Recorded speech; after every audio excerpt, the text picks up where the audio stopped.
Gamergate was the ugliest event in modern gaming. Multiple people ended up killing themselves after being harassed online by hundreds of angry gamers who were lashing back at progressive values, inclusivity, and feminism in the games industry. Chloe Segal was a transgender woman and game developer who committed self-immolation. She set herself on fire in what many believe to be inspired by online harassment from angry gamers and Kiwi Farms, an online harassment organization and events related to the Gamergate controversy. Another transgender video game developer killed themselves jumping off a bridge. Their name was Rachel Brick. They were 23 years old and said they felt surrounded by transphobia online. These people died because of harassment and died because they were being harassed at the hands of gamers, because the toxicity of the game industry made their existence intolerable. Alec Holowka, best known as one of the game developers of Night in the Woods, killed himself yesterday. This tragic course was taken in response to losing his career after Zoe Quinn, a woman deeply involved in the first Gamergate controversy, came forward with her story of emotional and sexual abuse at Alec's hands. This resulted in the cancellation of his upcoming project and his ejection from the studio he was working at, Infinite Fall. This was too much for Alec, and he succumbed to his mental health struggles. News of his death broke via Twitter from his sister Eileen Mary Holowka's account. Those who know me will know that I believe survivors, and I have always done everything I can to support survivors, those suffering from mental illnesses and those with chronic illnesses. Alec was a victim of abuse, and he also spent a lifetime battling mood and personality disorders. I will not pretend that he was not also responsible for causing harm, but deep down he was a person who wanted only to offer people care and kindness. It took him a while to figure out how. Over the last few years, with therapy and medication, Alec became a new person. The same person he'd always been, but without any of the darkness. He was calm and happy, positive and loving. Obviously, change is a slow process, and it wasn't perfect, but he was working towards rehabilitation and a better life. She added that Alec specifically wished the best for his accuser and others. Quote, "So don't use our grief as an excuse to harass people. We tried our best to support Alec, but in the end he felt he had lost too much." She also said this regarding Zoe Quinn, and in case it's not fucking obvious, Alec specifically said he wished the best for Zoe and everyone else, so don't use our grief as an excuse to harass people. Go outside, take care of someone, and work towards preventing these kind of things in the first place. Her Twitter has since been made private, which is why we're unable to provide the tweets themselves. Zoe Quinn, since the news of Alec's death, deleted their Twitter account, and we have heard no updates about them since then. At this moment, it's anyone's guess why they actually took it down. Firstly, we have to say that we find it to be a tragedy that Alec died. Suicide is a terrible, horrible thing that steals people whose lives are otherwise filled with opportunity. Alec was one of those people. If you are struggling with thoughts of self-harm, know that there are people willing to help. People who care, people who will miss you no matter what you think, even if you haven't met them yet, no matter how alone you are. Things can get better. People have been as far on the edge as you may feel and have come back. You are worth saving. Now we have to say something else.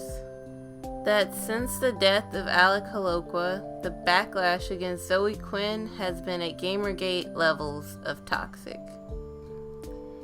Here's some screenshots we collected, and there are more coming out with people bashing Zoe Quinn and calling for her head on a spike all the time, and they keep pouring in. This is the kind of hate that drove those two women I talked about to take their lives. And I need to show a small sampling of this hate. So here's one tweet. It says, Zoe Quinn is the most heartless demon I've ever witnessed. And then they go on to say, you are the most disgusting being to ever exist in this godforsaken world. I don't want to acknowledge the Zoe Quinn person, and I don't normally try to talk bad about anyone, but what a garbage human being she is. The Me Too movement is a joke. Are you all fucking insane? This was a joint action to end a life. You all should be arrested.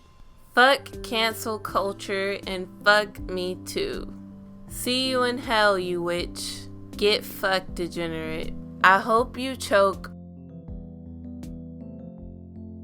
She should be locked up and charged for defamation and murder.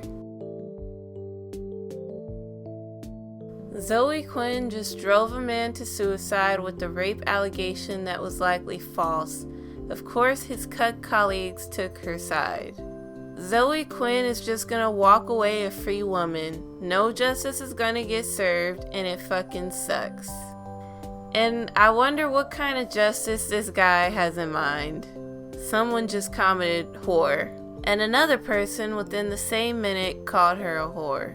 Zoe Quinn is a human-shaped pile of trash. This is partly the gaming industry's fault for even listening to her, Anita Sarkeesian and their circle jerk. Go fuck yourself, seriously, you subhuman trash. Zoe Quinn was one of the women at the center of the last Gamergate incident when she came forward with allegations at the time. When she came forward against Alec, she stated how she feared because of her previous testimonies she wouldn't be believed or she would be called a liar. As you saw, that was an accurate fear. But there is no limit to how many times you can be abused or come forward. Quinn said she had to come forward following allegations by Natalie Lawhead against industry figurehead Jeremy Soule, the composer behind the iconic music of the Elder Scrolls Skyrim. She said this, "He made advances on me and I explained that I didn't want this and wanted a friendship. He was very threatening and didn't listen. He made it clear that it's him or bust. He raped me." Zoe Quinn also detailed her abuse at the hands of Alec Holowka. Quinn accused Holowka on Twitter Wednesday night of emotional manipulation and abuse, as well as sexual abuse. Quinn gives a detailed post about the abuse Alec put them through. Quinn and Alec were in a long-distance relationship. Alec suggested that Quinn come visit and start an indie house with the 3 friends that they've been talking about the idea with. Quinn agreed to visit Alec for 2 weeks, but Quinn could not afford their ticket back, so Alec agreed to purchase it for them. He would not end up honoring this promise, but that was the least of it. Quinn gives a pretty disturbing account of what things were like with Alec. Consider this a trigger warning as we get into the details. Alec convinced Quinn not to work with one of their friends who was the programmer of their game and to let him be the programmer instead with some coaxing. He also convinced Quinn not to get a shared place with their 3 friends, but refused to let Quinn leave his house without him and refused to give them the code to get back in so that if they did leave, they wouldn't be able to get back in and would end up alone with nowhere at all to turn to. Quinn tells us that Holowka would bring up Quinn's recent sexual assault during sex, where he'd regularly be mean and violent, and tell them that he was jealous that someone wanted them that badly.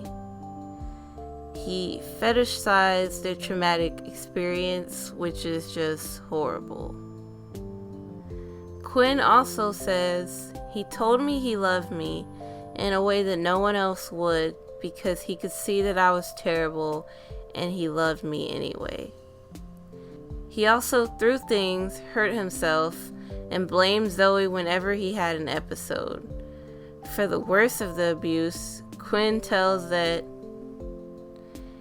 He would jam his fingers inside me and walk me around the house by them when I told him it hurt.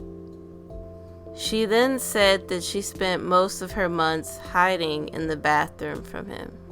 Quinn said they were scared to leave, but with the help of a friend they were able to. They left and sent out their breakup email to Holowka, who then blacklisted them from events and threatened suicide and told people it was Zoe's fault. Now, a lot of people are questioning Quinn and calling them a liar, a subhuman, and threatening them. Regardless, the accusations seem to be true, and Quinn said that 2 other women reached out saying Holowka had done similar things to them. People like to make it sound like it's all Zoe Quinn's big money-making scandal, that she wants to survive off of the destruction of others, when in fact she simply wishes to regain her power by coming forward with her story of abuse. Because no one should be left to suffer with that knowledge alone. Many gamers and people in gaming are willfully ignoring the evidence against Alec, including his own sister's admittance that he was a tortured individual. The other women that have spoke up against devs like Alec Holowka and other gaming legends and called them out for what they are, abusers, are also seeing backlash. More stories may surface in the coming weeks, and surely this wave of hatred towards Quinn and others will kick off coverage and discussion starkly similar to the original Gamergate controversy. Zoe Quinn didn't kill Alec Holowka. He killed himself. She is likely also grieving at this moment and hopefully is surrounded with the support she needs. Gaming is going through a culture war, and it's up to you to decide how that war ends. I'm Katie, and this has been Higher Level Gaming. If you learn anything or have thoughts, please like, comment, or share anywhere games are discussed. We are uploading frequently on politics and gaming and issues of feminism, representation, and inclusivity. Sharing and subscribing are the best ways to help our channel do that. As always, go play some video games and stay safe.